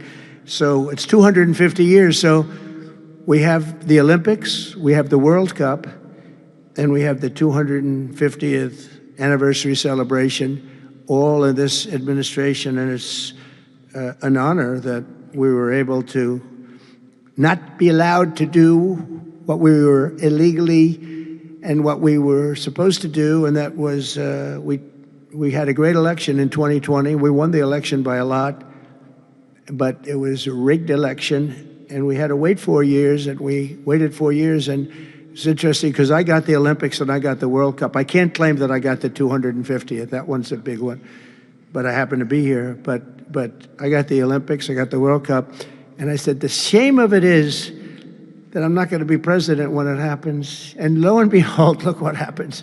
We have some bad things took place, and now I'm going to be president for the Olympics. I'll be president for the World Cup, and the 250th is going to be maybe more exciting than both. It's a great celebration of our country. We're going to be using this building for a lot of the celebration having to do with 250 years.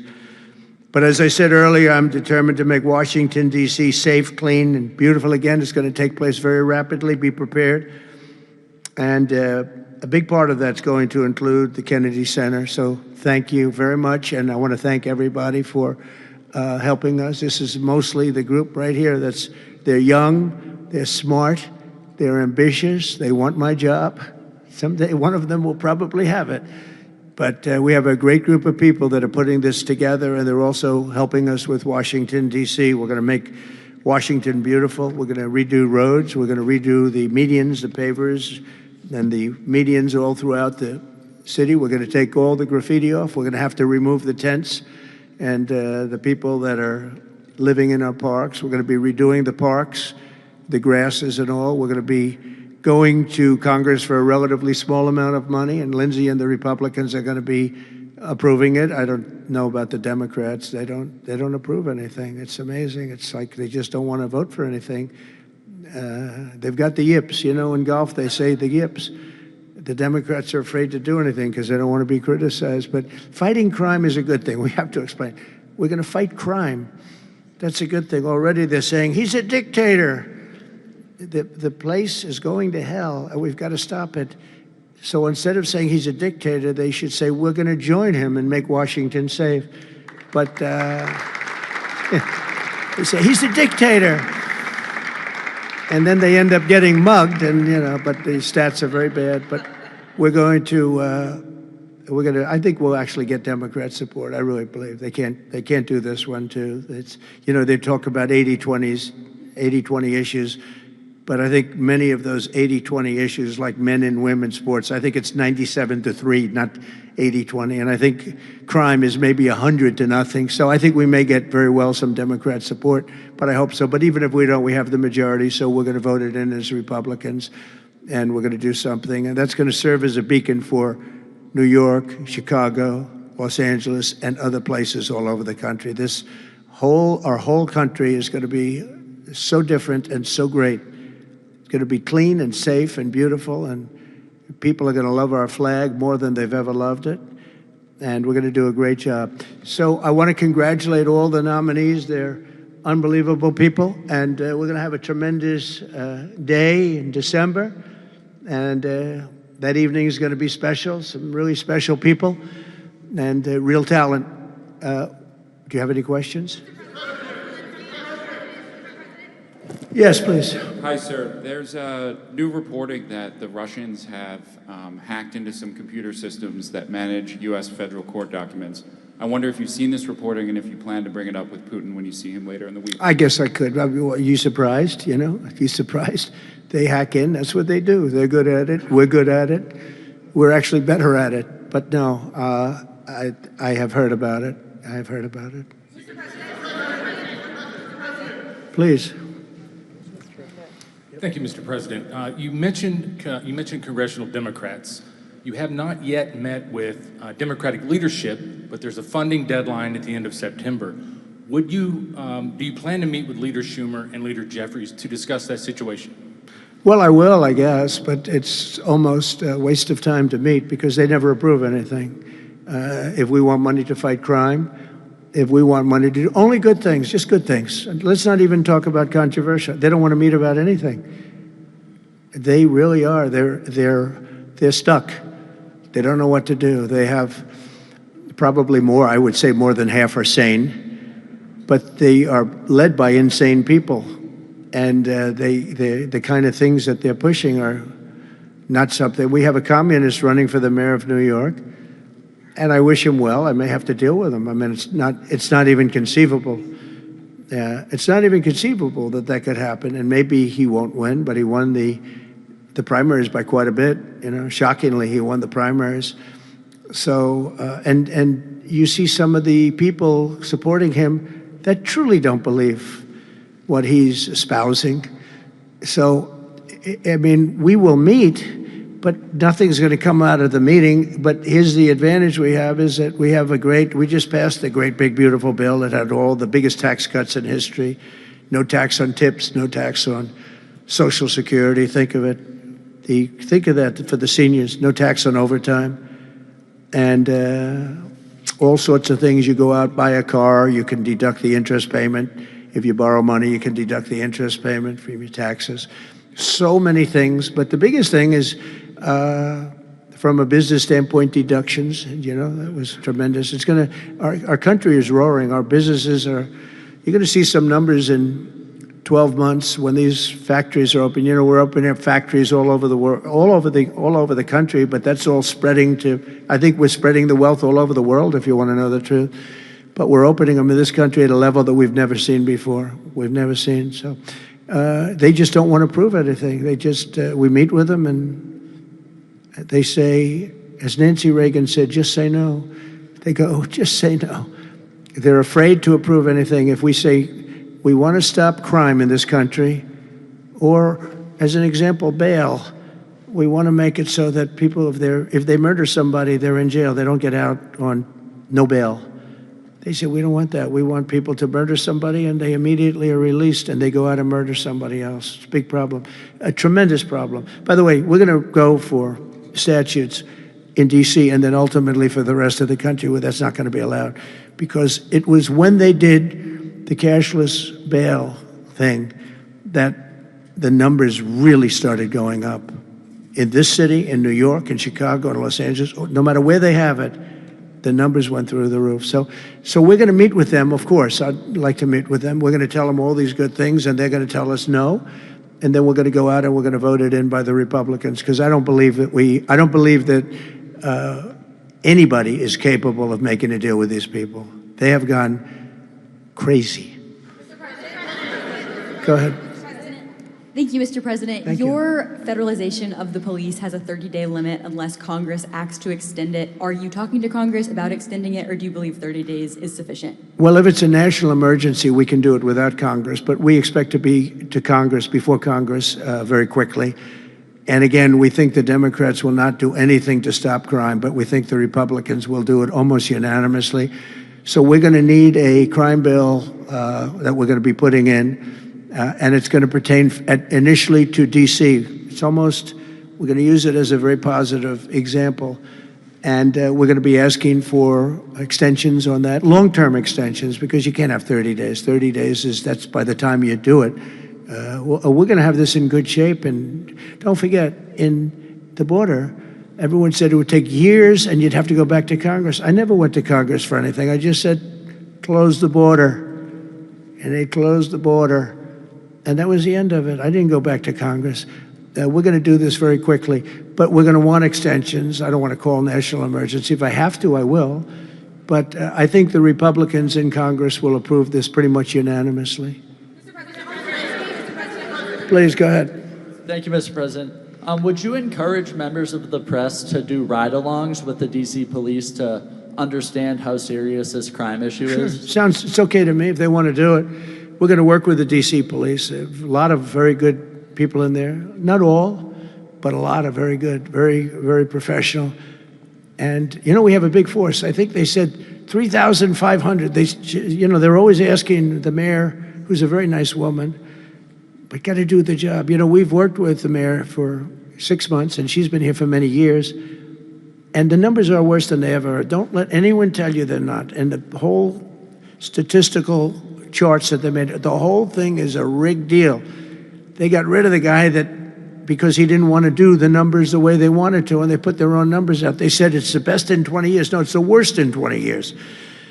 But we're going to be very open about what we're doing. So if the media wants to ride with police, if they want to do it, if they feel it's safe, that would be okay. Yeah, please, go ahead. Sir, with President Zelensky. Thank you, Mr. President. Mary Margaret with Daily Wire. 2 questions on D.C., if that's okay. How do you feel about Mayor Bowser's level of cooperation and her choosing to advocate for D.C. statehood right now? And well, the statehood, let me do that one first. Statehood is ridiculous. We want to straighten the place out. Statehood's ridiculous. It's unacceptable. It's the Democrats want it because the Democrats have, about 95% in this little area. Even I didn't get it very much. They want that. They want to pick up 2 senators, and it's not going to happen. It's not going to happen. And that's the least of the reasons why, by the way, but that's one of the reasons why. What we want to do is make Washington, D.C., the greatest, most beautiful, safest capital anywhere in the world, and that's going to happen. I mentioned the word bones before. The bones here, the bones, we have the greatest bones. When you look at that Supreme Court building, I think it's one of the most beautiful buildings. When you look at some of the buildings here, it's so magnificent, and everything's good, but it's just dirty and not properly maintained. It's not taken care of.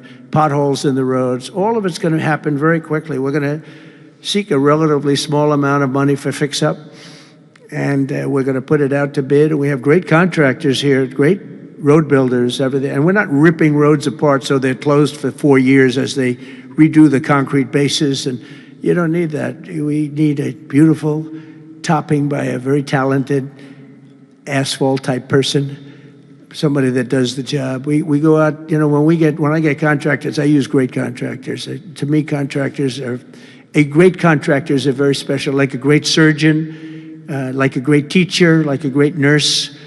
A great contractor is very important. We'll only use the best. And when you put a coat of asphalt on that, 2 inches of asphalt, 3 inches of asphalt, it looks brand new.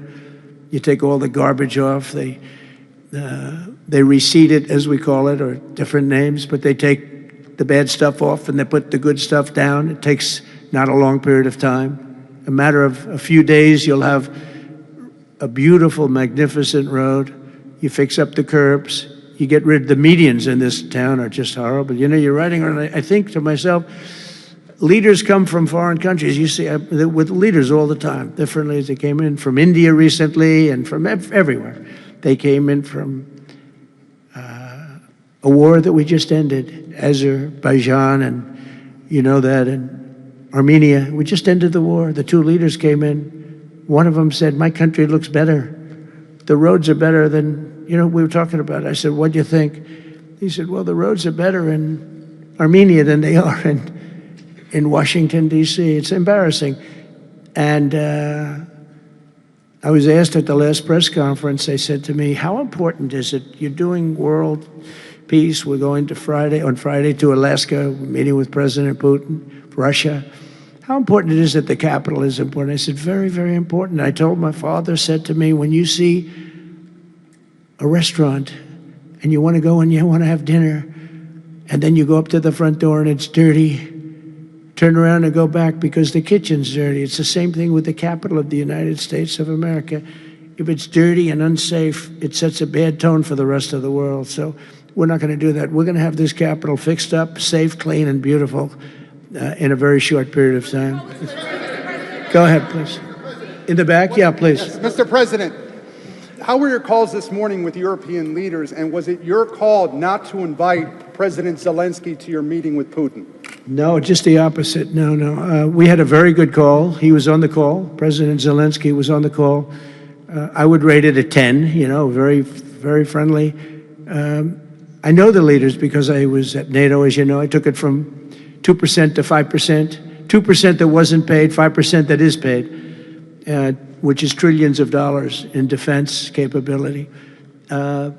No, it was always going to be, I was going to meet with President Putin, and then after that, I'm going to call the leaders and President Zelensky. I'm going to call President Zelensky, and then I'll call, probably in that order, the leaders. There's a very good chance that we're going to have a second meeting, which will be more productive than the first, because the first is I'm going to find out where we are and what we're doing. Again, this is Biden's war. This isn't my war. He got us into this thing, and it should have never happened. This war would have never happened if I were president.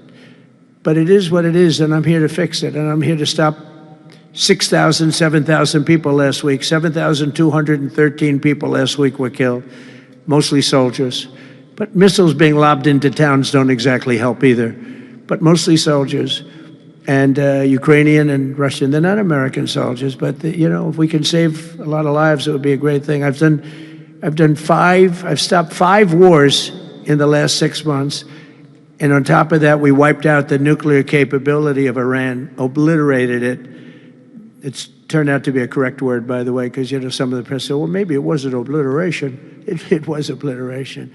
And we're going to meet with, I would say, the second meeting. If the first one goes okay, we'll have a quick second one. I would like to do it almost immediately, and we'll have a quick second meeting between President Putin and President Zelensky and myself, if they'd like to have me there. And that would be a meeting where maybe it could be absolutely work. But the first meeting will not work that out. Certain great things can be gained in the first. It's going to be a very important meeting. But it's setting the table for the second meeting. I think the second meeting, if the second meeting takes place. Now, there may be no second meeting, because if I feel that it's not appropriate to have it because I didn't get the answers that we have to have, then we're not going to have a second meeting. Thank you, sir. Thank you, sir. I didn't ask you. Go ahead, please, address. I just wanted to ask you, thank you, Mr. President. How involved were you in the selection process of these honorees? I would say I was about 98% involved. No, they all went through me. They came over, Rick and Sergio and everybody. They said, I turned down plenty. They were too woke. I had a couple of wokesters. No, we have great people. This is very different than it used to be. Very different. These are great people, and they're not. I don't have any idea of the Republican, because I want people that the Kennedy Center has everything. Look at the Academy Awards. It gets lousy ratings now. It's all woke. All they do is talk about how much they hate Trump. But nobody likes that. They don't watch anymore. That used to have 45 million people watching. I remember The Apprentice, first season. The Apprentice had 42 million people. The Academy Awards had 41 million people. We were the second show to the Super Bowl. But since then, the Academy Awards have gone down to, I think they've gone down to numbers that are like a regular show, because it went woke. We're not doing it for that reason. We're doing it because we want the great talent. But these are great people. So I was just a very long answer, but I was very involved. The Biden administration was auctioning off border wall materials, but we're hearing now that the auctioneer is selling those materials back. Are you finishing building the wall? Well, I built hundreds of miles of wall, and I was getting very close. I actually finished the wall, but then I added another 200 miles, because when you do the original wall that I said I was going to build, which I got built, and I got it to the specifications of the Border Patrol and ICE, they wanted steel, they wanted concrete inside, they wanted rebar inside that, they wanted it to have wires. The walls are wired for, all of the internet stuff and security things. And we built it hundreds of miles. We did great. That's one of the reasons, even now, we're able to have such good numbers at zero, or essentially very little people coming in. But Biden, I ordered for another 200 miles. I was going to do another 200 because it's the way it is. And we're all set to do it. Then we had the bad election result, the horrible, what happened to our country, what they've allowed to happen to our country. And we are taking now that wall back. They sold the wall. Now, this is expensive stuff. Hardened steel, very expensive. 9,000-pound concrete and rebar, Rebar is very expensive. The hardest rebound. No, it's very hard to cut. You have different materials. It's very hard to cut because they cut it down if they can. It's very hard to cut. And Biden sold it for pennies on the dollar, 3 cents on the dollar, 4 cents on the dollar. He sold it. And I said, these guys really don't want it. That was when I first realized, when I saw the wall was being put up, because we could have finished the rest of the wall in about 4 weeks, anywhere from 3 to 4 weeks. It was all set to go. It was laying down, ready to be put up. The foundations were, and they took over, and they said, we're going to sell the wall. And they sold it, as you know, for pennies on the dollar. Well, Pam Bondi's been working very hard on suing that company, and I think they reached a settlement where we're taking the wall back. But they stole the wall from us. That wall is so expensive to build, and we had it, as you know, hundreds of miles of it, and they came along and they basically sold it for scrap.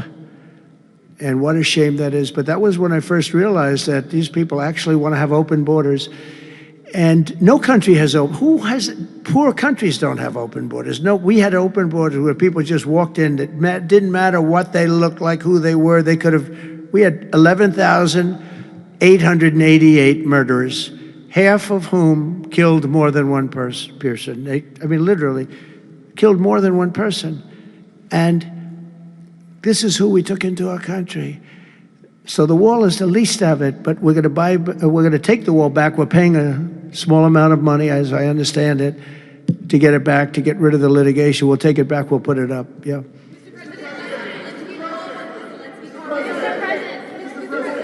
Go ahead in the back, please. I want to take it back to the Kennedy Center, if I can, just for a second, Mr. President. Sure. From what I understand, the Les Mis show exceeded everyone's expectations. Attendance, revenue, across the board. Great. Do you anticipate future shows to basically do the same? I like that guy. Now, that's called a question, okay? And he's a great reporter, actually. Thank you very much. I appreciate it.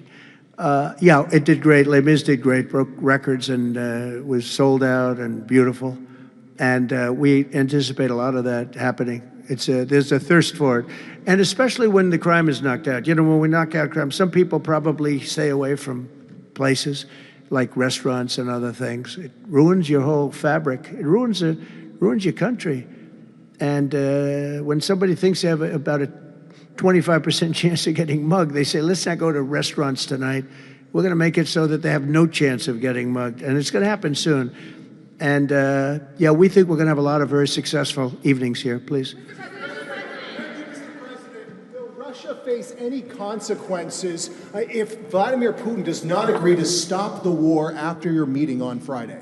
Yes, they will. Yeah. What will the consequences there will be consequences? Sanctions, tariffs? There will be, I don't have to say, there will be very severe consequences, yes. Yeah, please. Can I ask you a question about the Fed? Right next to you, please, yeah. About the Federal Reserve. Oh, Federal Reserve, my favorite. Too late. He's too late. You're considering suing Jay Powell. Can you update us on your thinking about that and tell us where you are in your search for a new chair? Well, he took a building that could have been painted and fixed, like we're going to fix this building for very little money. And that was in better shape. He took a building and what they did to that building, they built a basement under the building. It didn't have a basement. This is simple to understand. The building is right next to a thing called the Potomac River, the beautiful Potomac River. That means lots of water. And the water is right under the building. And they decide to build a basement under the building in the Potomac River. So in order to do that, you need the biggest pumps that God ever created. And they were pumping their hearts out, but as big as those pumps are, you can't pump it fast enough because it's the Potomac River. If the pump were bigger than this room, you couldn't pump it. But they tried, and they've been building a basement. And I said, why did you want to build a basement? I thought it would be a good idea, sir. A basement is the least valuable floor in a building. I know a lot about real estate. The least valuable thing is the basement. And you don't build a basement under a building that is 2 feet above the river that's right next door. You know, it's right near the river. People don't realize the river's right out their window. And that's the beginning. They did just a terrible job. They instead of I could take a ceiling like this, they'd rip out the ceiling because they see a crack. Let's rip out the ceiling. And I would fix the crack and I would paint the ceiling. And under the ceiling, they put the most incredible protective material. They go out by 3/4 inch, brand new, gorgeous 3/4 inch plywood and sheetrock, hardened sheetrock. And they had it all over the building. So if a little piece of flake came down, but the problem is when they took the ceiling down and it would hit, they spent millions of dollars on protective material that you didn't have to spend anything. He could have done that job for $25 million, and they spent $3.1 billion. He said 2.7, but it's really 3.1. They just don't want to include one of the buildings in the deal. But it's going to be much more than that. And I think he'll be long gone by the time it finishes because they've got a long way to go. And then I hear they want to hire 3,000 economists. What are they going to do? And he got it all wrong. He's too late. We call him Jerome Too Late Powell. It will live with him forever. I believe that name will live with him forever, along with the name Pocahontas and some of the others. He worked closely with Pocahontas, by the way. She's another beauty. But we have a real problem there. They're way over budget, and they did a job that shouldn't have been done. It was unnecessary to be done. Instead of, I could have gotten the greatest wallpaper anywhere in the world from the finest stores in the world. I could have fixed up a wall a little bit. It would have taken about 2 hours and covered it with the most magnificent silk and most magnificent paper for thousands of dollars as opposed to tens of millions of dollars. What a shame it is that they did. But they would take down areas of the building that shouldn't have been taken down. They could have literally been painted, and they didn't do that. So they've got a long way to go. And I think it's just grossly incompetent, but not quite as incompetent as his decision not to do interest rates, take down interest rates, because just like they shouldn't have taken down a ceiling, they should take down interest rates. Every point costs us $360 billion a year. Think of that, $360 billion for 1 point. And we should be down at 1% because we're the leader of the world. We were always the lowest interest rate until like a certain time ago, decade, couple. But we were always, because we were the United States of America. So even if the country was run badly, we were considered like to be super prime. And now he's got us in a bad place. So we're paying $360 billion a year for each point. Now, I believe we should be 3 or 4 points lower. So that's over $1 trillion we pay every year in interest. And it's really just a paper calculation. You sign a document and you save almost $1 trillion because that number equates very much to the bonds that we have to buy. But despite that, we're powering through it, and we have the greatest economy maybe we've ever had. But the housing sector, people aren't able to get good mortgages. They're paying too much because of Jerome Too Late Powell. He's truly incompetent, and we'll be making another. We put a very good man in temporarily in the one spot because one of the people that was appointed by the Democrats left early. And I heard left because that person wanted lower interest rates, and I heard quit, but I have no idea. I'm sure she won't say that. I'll be naming a new chairman sometime within the next. I think I'll name it a little bit early, the new chairman. I'm down to 3 or 4 names, all good, all great. The problem is you name them and then they turn out to be not good. That's happened to me a couple of times. You name somebody, they tell you everything you want to hear, and then they go in and they turn out to be not good. I mean, he told me everything that I thought was appropriate. He turned out to be a stiff, real stiff. But other than that, I think he's doing a very good job, yes. Okay, maybe 1 or 2 more. 1 or 2 more. Yes, sir, please. Go ahead. Mr. President. Looks like Scott Bessent. Are you the Treasury Secretary? You don't want me for Treasury. I don't know. You look like you could do a good job. Go ahead. I keep my family budget okay. Sir, when you meet with Vladimir Putin Friday in Alaska, yeah, do you believe you can convince him to stop targeting civilians in Ukraine? Well, I'll tell you what. I've had that conversation with him. I've had a lot of good conversations with him. Then I go home and I see that a rocket hit a nursing home or a rocket hit an apartment building and people are laying dead in the street. So I guess the answer to that is no, because I've had this conversation. I want to end the war. It's Biden's war, but I want to end it. I'll be very proud to end this war along with the 5 other wars I ended. But I guess the answer to that is probably no, because I would have had a good conversation with Vladimir. I knew him very well. I got along with him great, actually. We had I had to go through the Russia hoax. And it was actually, it was a strain on the relationship. I actually told him, I said, you know, they got this phony investigation going on, Russia, totally phony, created by Adam Schiff, Shifty Schiff, and Hillary Clinton and the whole group of them. And it made it very dangerous for our country because I was unable to really deal with Russia the way we should have been. I'm looking at Pam because I hope something's going to be done about it. These people put our country at great danger. And Adam Schiff, it was all made up. It was a hoax. The Mueller report came out. They all hated me. They had 18 Trump haters. And they said I did nothing wrong. They couldn't believe, they couldn't find anything after years of investigation. It was all a hoax. It was a hoax created by the Democrats, but in particular Schiff and Crooked Hillary, the whole group. And now we've learned all the stuff that's come out over the last 2 months is incredible through intelligence. And hopefully something's going to happen with it. These are people that put our country in danger, in real danger. I want to thank you all very much. Thank you very much. Thank you.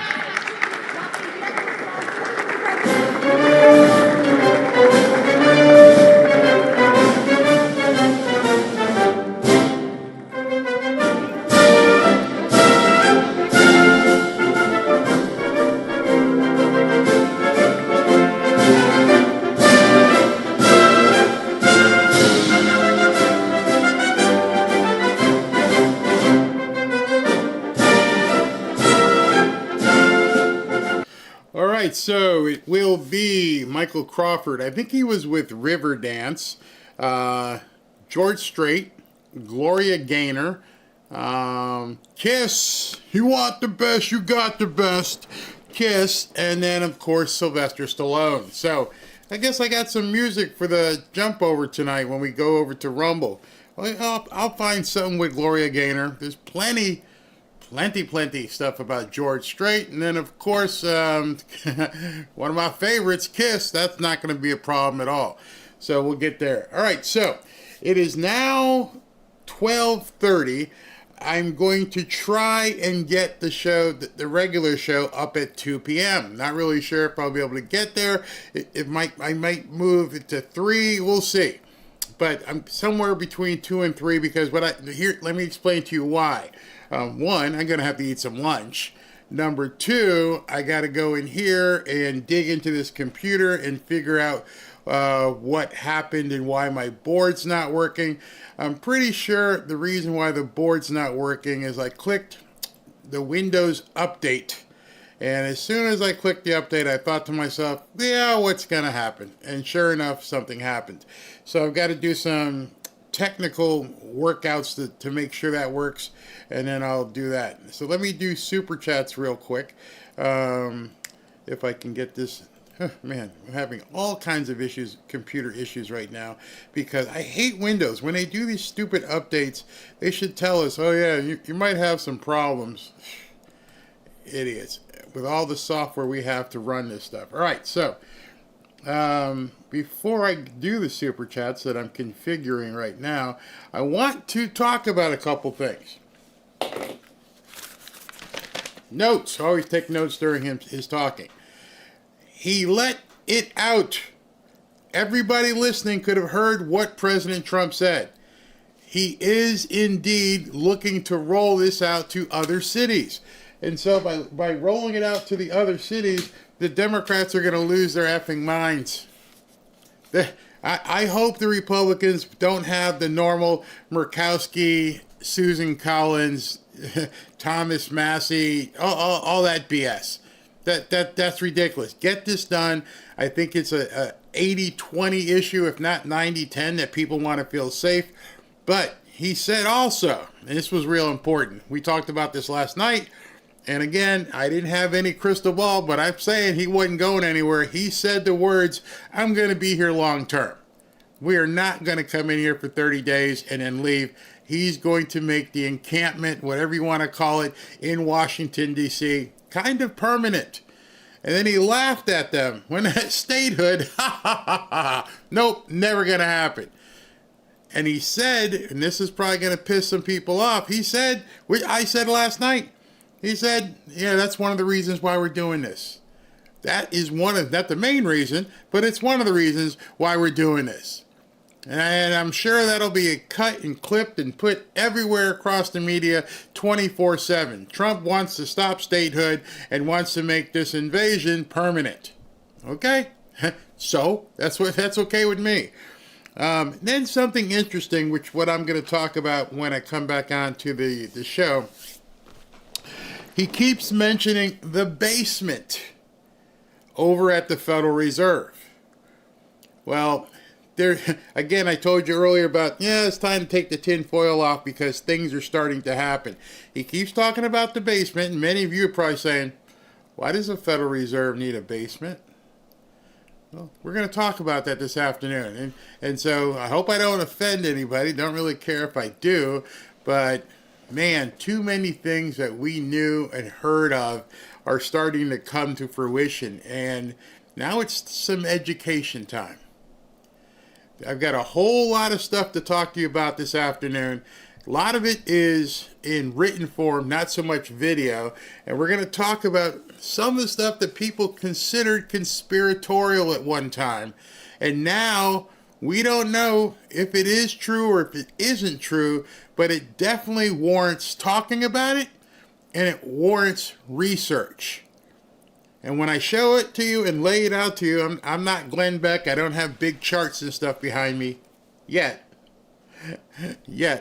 But I think you're astute enough to begin understanding, start putting the breadcrumbs together and come up with your own conclusion, or start putting the breadcrumbs together and go find more breadcrumbs.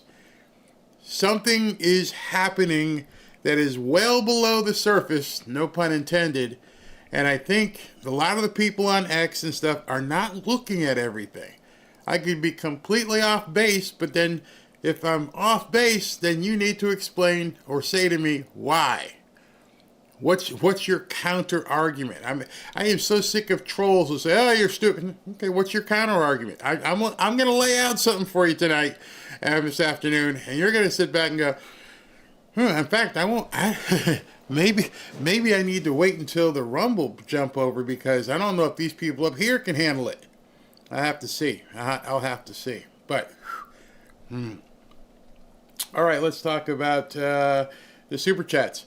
Thanks for the movie last night. Very moving. Yes, if you guys didn't join us, we did Hillbilly Elegy last night, and I have to say I did not expect that. And after watching it, I think I commented last night, no, they don't have a chance against J.D. Vance. His background and how he was brought up and what he had to go through, the dude's a warrior, an absolute warrior. Dave Rattan, I love Judge Jeanine and the way she lays down the smackdown. She controlled the media like they've never had been controlled before. I got to correct you there. Donald Trump does the same thing. I'm seeing and I'm loving the attitude of these people who are doing these press conferences. Even what Tammy Bruce was doing, Pete Hegseth.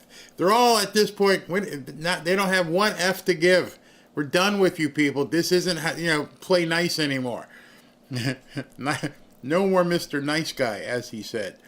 Red Not Blue Pill. Bear, I've got a great recommendation. Girl, you know it's true. Biop of Milli Vanilli. It's tragic what happened to those guys. I understand, but I don't know if people want to sit through Milli Vanilli, bro. But you are right. Very tragic. Penny Quarter. I don't hear any of the hype coming from the left. The legacy media nuts. I come to fanfare. Thank you. Thank you very much. I'm sorry about the technological issues this morning. Starfleet. Brandon Scott Brandon Scott. There's the name.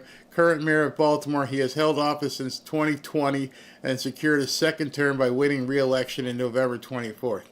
Complete idiot. There's something common with these mayors of these inner cities. And you start digging, you're like, wait a minute, how the hell is this person mayor? James Kick, it's not that they're black mayors and DAs, it's the pool of black community the DNC pulls to install is the issue. I agree. Fight for truth. Barry, you and your family are doing God's work. You're truly a warrior for the truth. You are family to me. Wow, thank you very much. Thank you. I take that serious too, by the way. Salrak, what would you do if some nut Democrat wins the elections for governor and mayor in your area? Would you stay there or no? Bye. And to further that question, I can't flip the camera. I got to do it. Hold it by myself. That almost happened to us. I don't know if you want to roll back the date and think of how Ron DeSantis won, but during the election that got Ron DeSantis elected, which none of us could believe what was happening, there was a young black man who was running for the governor and was beating Ron DeSantis. I think DeSantis won by under 2%, maybe even under 1%, because the Democrats pushed this guy, Andrew Gillum, I believe his name was, and he was another fake persona, just somebody who just showed up one day, and he was Mr. Black, great guy, and we're like, this doesn't make any sense. And then a couple weeks or so before, maybe after the election, I can't remember the timing of it, they caught him in a hotel in Miami, butt naked, on the floor, and it was a single-sex orgy. I can say that's how I can say it. And there was meth and drugs, and he was vomiting on himself, and I'm like, whew, we got lucky. We got really lucky. Go look that up. There's pictures of him. But yeah, if that happened in here, and you have the ability to move, yeah, you have to move. If you have the ability. If not, Midas is barking because my lunch is here. If you don't have the ability to move, should that happen? Because you have a great question here. What would you do if some nuts wins the election for governor and mayor in your area? Would you stay there or no? I personally would leave. A lot of people aren't in a position to just pack up and go, we're done. Which means you need to be even more of a fighter. I hear that a lot. Oh, Barry, I just can't leave. Okay, I understand that. Well, then your alternative is you need to be even more of a fighter because you are stuck. This is where you have to be because of your job, your family, your finances, whatever the reason is. If that's where you have to be, then that means you need to fight to stand your ground. You can't have it both ways. If you can't leave, then you better be just ready to roll your sleeves up and get in it. From the school board to the dog catcher. Captain Danny, thank you, Mods. Mega again, thank you. Fight for Truth. Barry, I have a request. Metallica plays Funeral for a Friend at the Gershwin for Elton John. It's the best cover ever. I'd love to hear that arrangement because there's no piano in Metallica, so I'd like to hear that myself. I have to write that down. Metallica, Funeral for a Friend. Yeah, that just piqued my interest because I can't imagine Kirk Hammett and the guys playing that with no piano. Interesting. Elton John, piano player.